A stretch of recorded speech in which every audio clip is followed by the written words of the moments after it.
Okay, we're hot. We're alive. Welcome to the Kelly Brewer Show. Peace out. Today we've got Jason Keel with us, a man amongst men, and he is going to share with us a story that is, you got to go through it to understand it. So, his daughter had leukemia. Now, how old is she now? She just had her 3 weeks ago, 4 weeks ago, had her second child, little girl, and so she's 22 now, 21, 22 now. Yeah, okay. So, how old was she when it happened? It was in, she was 5. Well, she was 5 then. And you're about 30. Yeah. Okay. That's a big turning point for. Yeah. What was it like before? And then, describe the change, the impact. Before, there was little to no stress or worries other than making the week, just having a good time, and there was no big, just trying to make it and enjoy life. This here, I was actually at work and got the call that they went to the pediatrician and whatnot.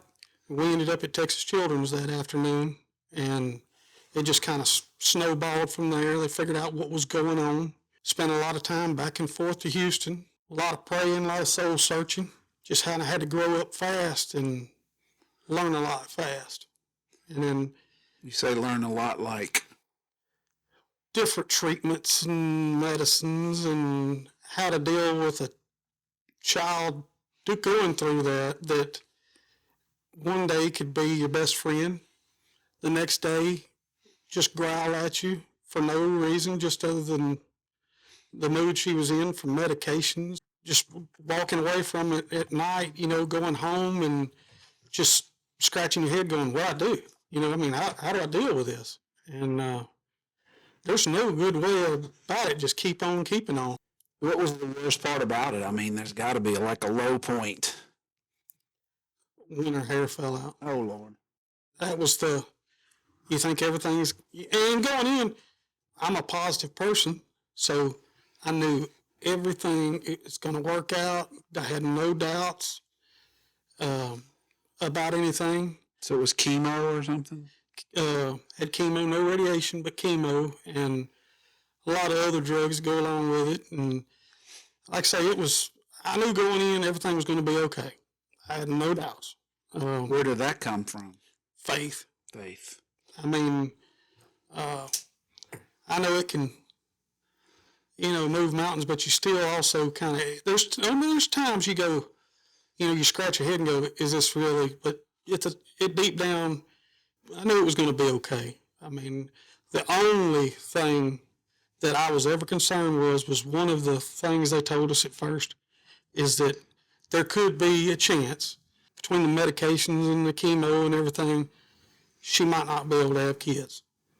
And then here we are with a 2-year-old and a newborn. So, that was Miracle. something I've been worried about for 15, 16 years, and here we go. Here we go. We're good.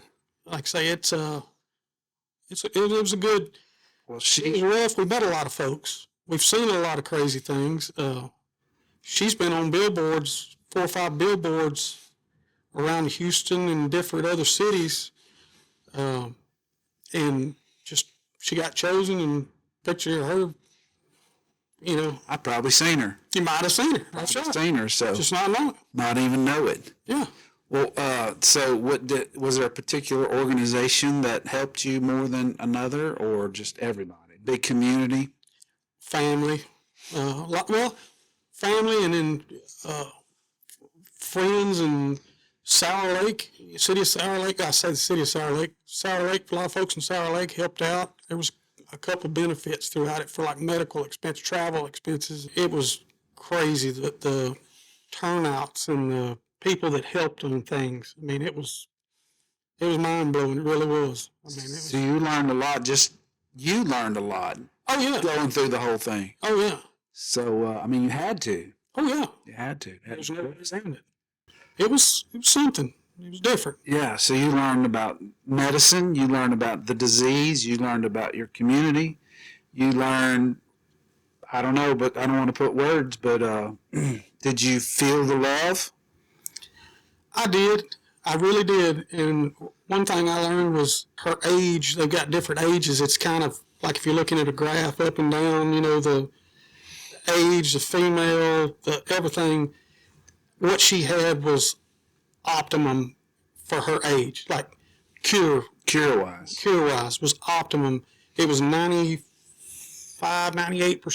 cure, 95% Wow. cure at her age. If you're a teenager, it's less. Yeah. When you get really older, for some reason, it's better, and then it drops off again. It's weird. crazy. But she was right time, right place. If you're gonna have that, to happen. She's got a stepsister. Had the same thing a few years later.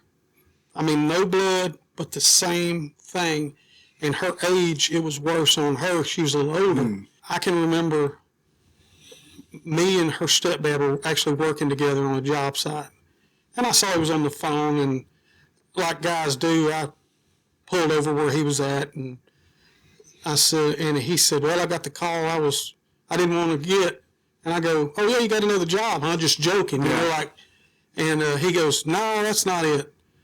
He goes, his daughter, Danielle, she relapsed. So I had to go through it all again. And I was like, I broke down bawling for the guy because it very well could have been, I could have got that call because they both were going through it. So I could have got that call just as easy as he did, and Well, relapse. So just a couple of years older. Mm-hmm. So you've learned so much. Your community stepped up in probably more ways than one, and your family. Describe some of that? Go into some of that. A lot of reaching out, prayers, hugs, churches. I was actually in Houston, went through Sonic, dropped my wife off at Target, pulled up to pick her up, and I was on the phone with a pastor that said, hey, we're at a minister's. It was like a couple hundred pastors from all over the world met up. And it was in Silsbee or Lumberton. It was just letting you know we're all praying for. And I mean, you could hear all these people in the background. So here I am trying to pick my wife up. And I'm crying like a baby, because you wasn't expecting to get that call, so. Well, they were probably praying for you, too. Yes. Oh, yes. And so, I mean, from that to people at the hospital, like volunteers and showing up, that's the thing people don't understand is like Texas Children's, each floor has 1 to 2 family rooms, they call it. It's just a big kitchen and dining room. And like breakfast, McDonald's may bring in like a huge box or basket of breakfast stuff. Lunch may be pizza, supper may be this. Just put it in there for the family. And there's so many companies, and people think, well, that's a bad place for kids to be. And mine never was there at Christmas, at a holiday. But Christmas there, most kids would have a better Christmas there than you would at home because you've got all these companies that just pour. And this is daily. There's something going on there. Yeah. And so it was, like I say, you see a lot. When I first went in there, I would duck my head because I couldn't stand to see all these little bald-headed kids. Yeah. I would duck my head, basically run to the elevator, get on it, crawl up to the floor that she was on, get off, try to be cool, and tough. And then you get to noticing, after enough time, you get to noticing, half of them's all smiling. Yeah. Because it's just the place. I mean, it's upbeat. It's, it's not like doom and gloom like you'd think. It's tough, don't get me wrong, but they try to keep it upbeat, positive, and the same thing, like say the community would do the same thing, just upbeat, positive. One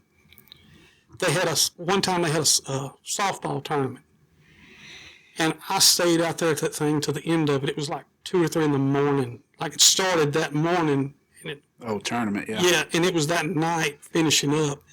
And you're talking thousands and thousands of dollars raised. There was a basketball tournament. Sign everything. Here you go. Send it to her. You know, I mean, trophies or basketballs or whatever it may be. You know, there was a car show in Sour Lake. And there was actual parts off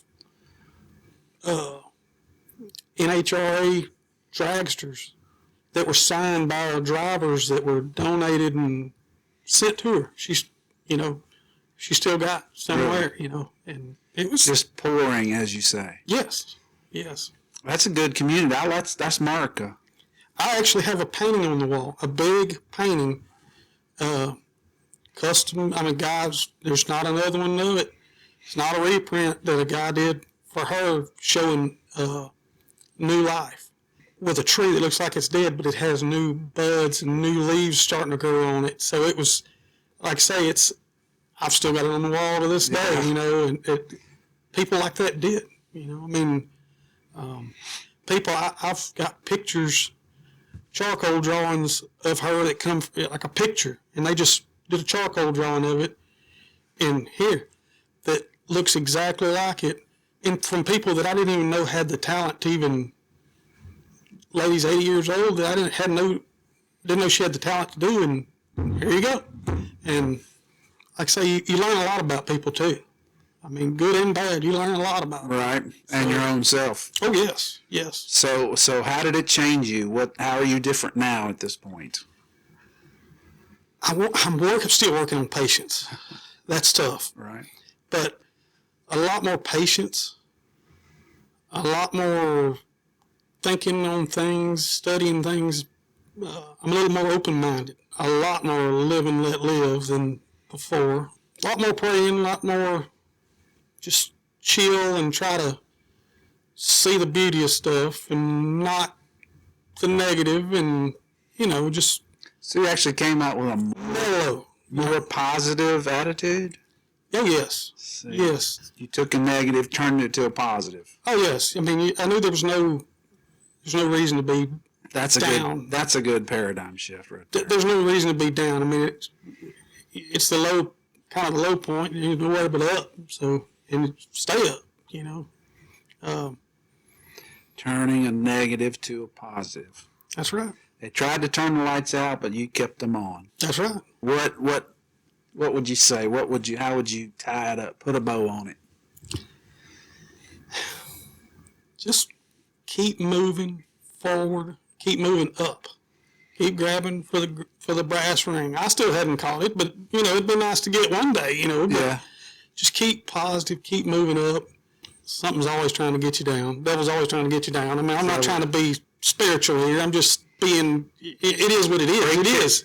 Preach it. Yeah, it is what it is. And if he wasn't trying, he would. You know, if there wasn't something to get, he wouldn't be trying. That's right. That's a good way to put it.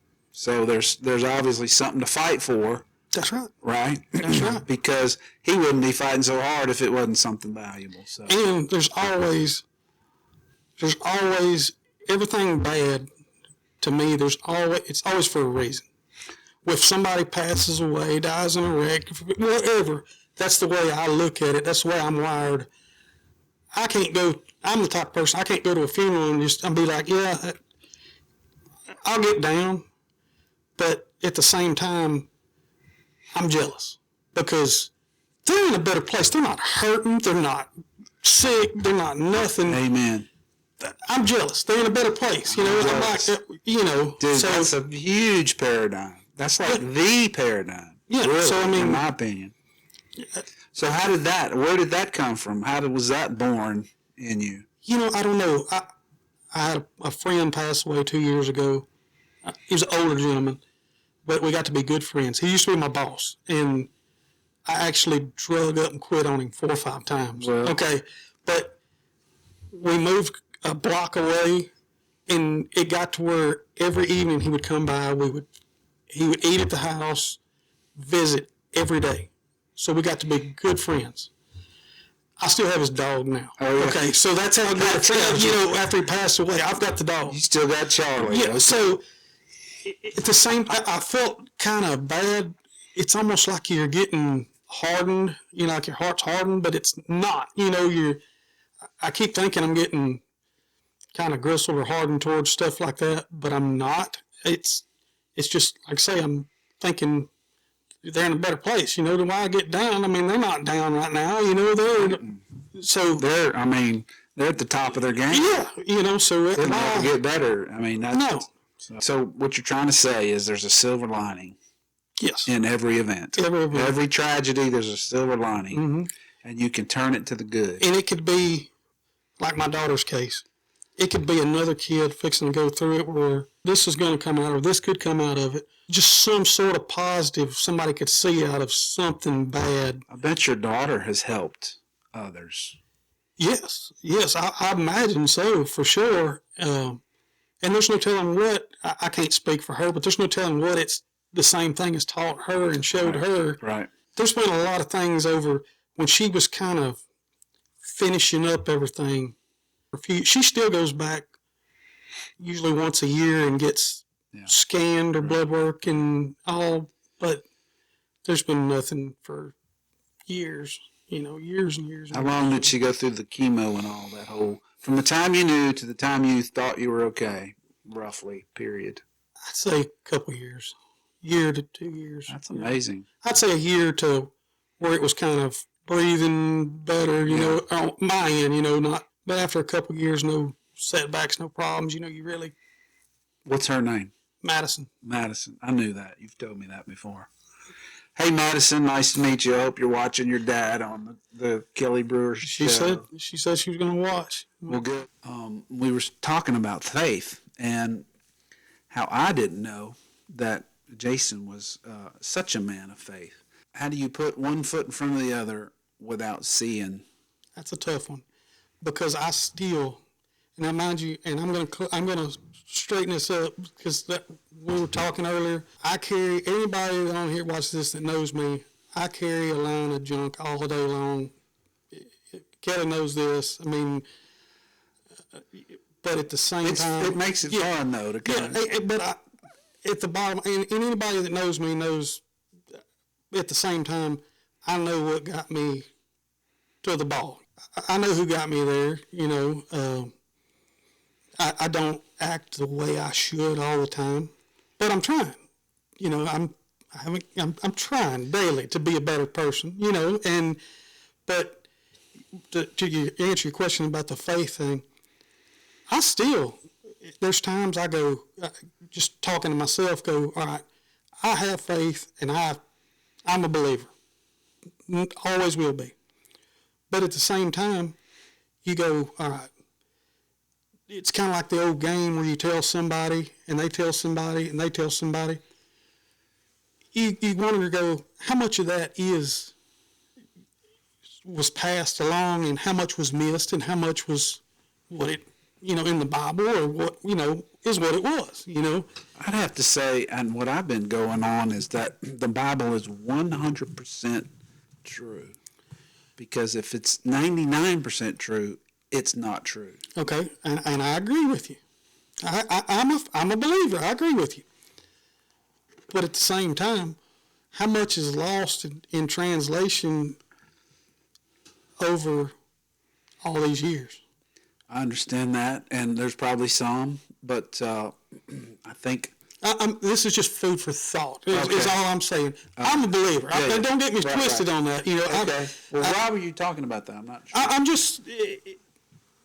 I guess what I'm saying is there's times I don't question certain things because I don't question that. You think about things, right. So you challenge it. Yeah, that's good though. It's almost like studying. And my experience is it proves itself out. Every time I try to kind of push on it and see if it's, weak or something doesn't fit, eventually the Bible proves to be correct. It does. And at the same time, you've got so many different organizations or so many different faiths, and everybody's is the one and only. If they all think it, and hey, as long as I'm not going to knock any religion, any whatever. I mean, I don't knock it. So there's certain little tweaks they all do and have their own little thing. I wouldn't knock one over the other, and because they generally within the ballpark have the same message. Exactly. There's times you just deeply thinking about things. Was there ever something missed in it? Was there? Do you think there was, or? I don't think so, but I mean, could there? Who knows? Yeah. I mean, I wasn't back then, I mean, if I didn't hear it right then and there, because you can take 3 different Bibles, throw them out there together, and the text in there is going to be just a hair different.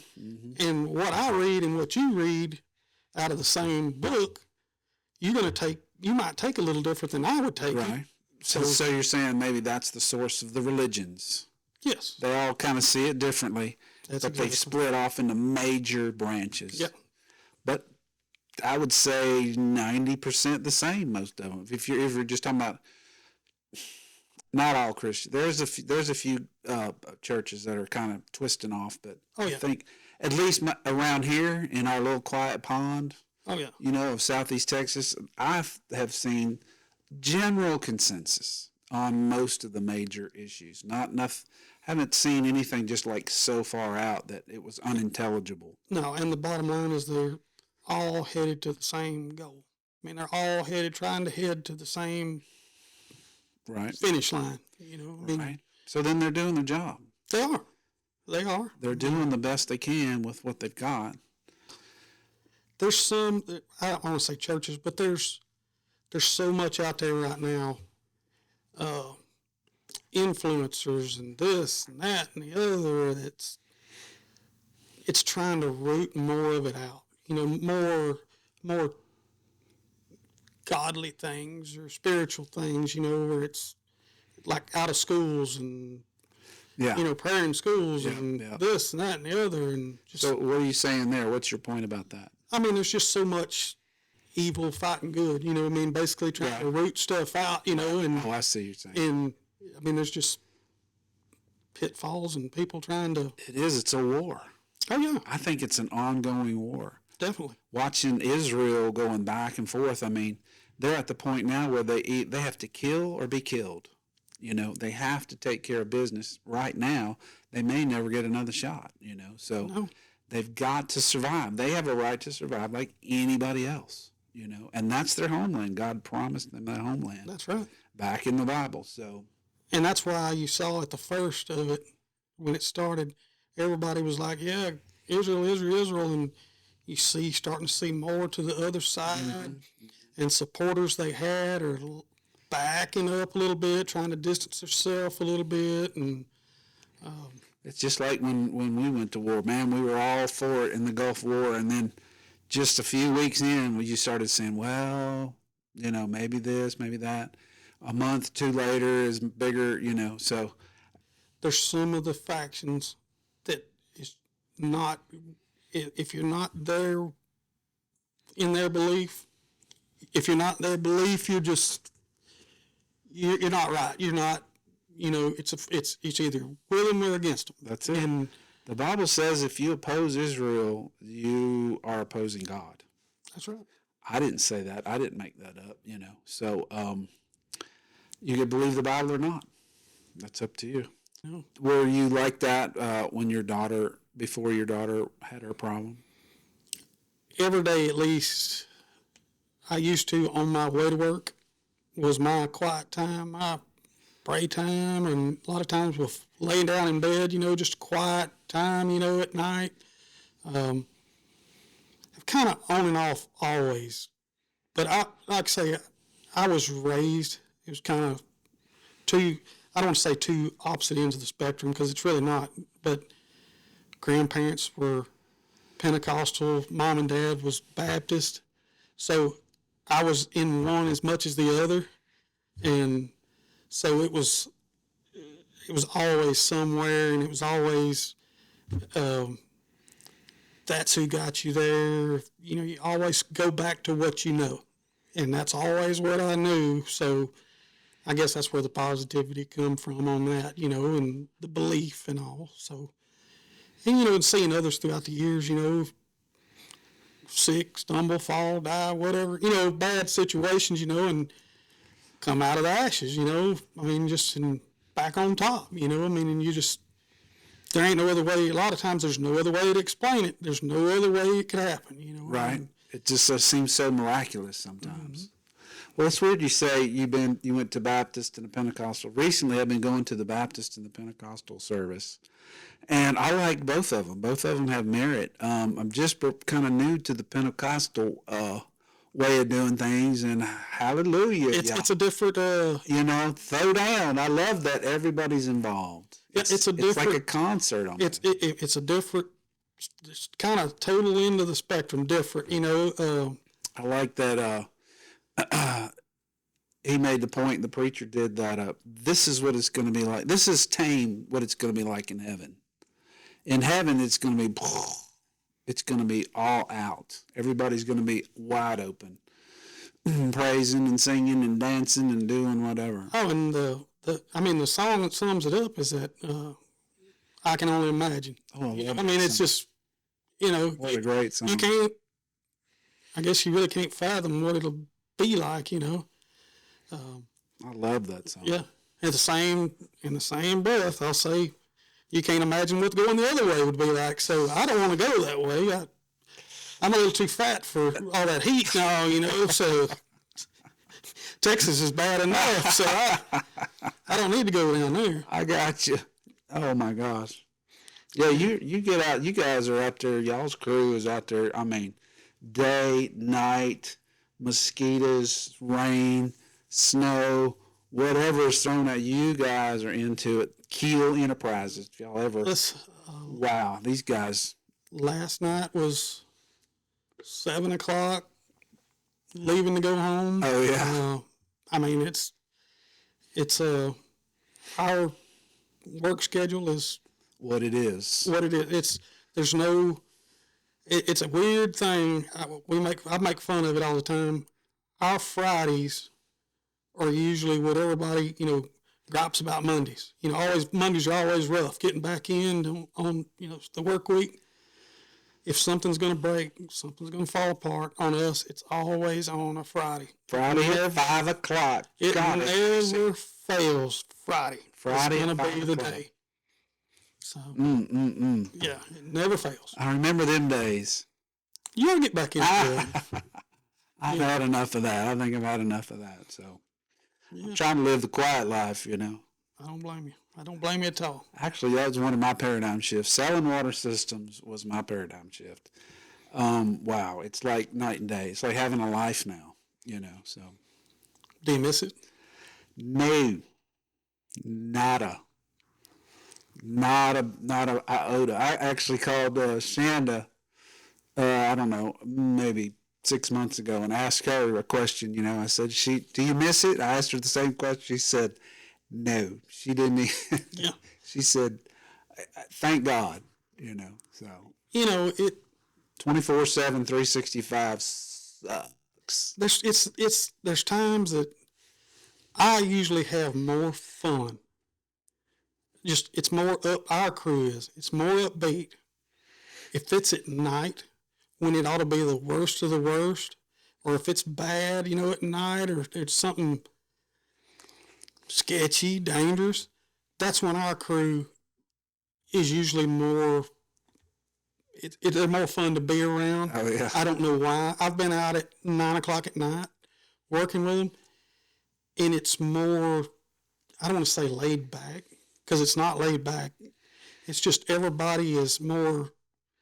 I don't know. It's weird. Like I say, everything's more happy-go-lucky and more joking and smiles and laughs than going in on a Monday through whatever during the day. You know, it's a job then. Then it's more excitement because you don't get all that all the time, you know, I guess. And so excitement, adventure. Oh, yeah. In the mortal. Or if you somebody at the beach is down, or something bad going on, and you go down there. Well, I've been down there, leave at 8 o'clock to go down there, and it's everybody in the truck is just upbeat. We're gonna go get this. Who, just rah rah, and it's I don't know. That's when it's fun. Joey sent me one of Shelby down in the damn hole.